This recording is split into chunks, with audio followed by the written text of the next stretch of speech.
राज्यातील महायुती सरकारच्या मंत्रिमंडळाचा विस्तार काल नागपूरमधल्या राजभवन इथे संपन्न झालाय। महायुती सरकारमध्ये एकूण 39 आमदारांनी मंत्रिपदाची शपथ घेतली। मंत्रिमंडळाच्या विस्तारानंतर शिवसेना शिंदे गटातील काही आमदार नाराज असल्याची चर्चा आहे। यातीलच एक नाव म्हणजे शिवसेना शिंदे गटाचे परांडा विधानसभा मतदारसंघाचे आमदार तानाजी सावंत। तानाजी सावंत यांना मंत्रिमंडळात संधी न मिळाल्यानं ते नाराज असल्याचं सांगण्यात येतंय। तानाजी सावंत काल शपथविधी सुरू असताना राजभवनाकडे फिरकले देखील नाही। काल तानाजी सावंत हे नागपूरच्या रेडिसन्स ब्ल्यू हॉटेलमधून बॅग पॅक करून निघून गेले होते।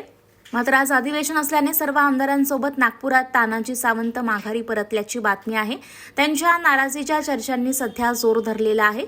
यातच एक महत्त्वाची माहिती समोर आली आहे। तब्येत ठीक नसल्यानं तानाजी सावंत पुण्याला परतल्याची माहिती त्यांच्या कार्यालयानं दिलेली आहे।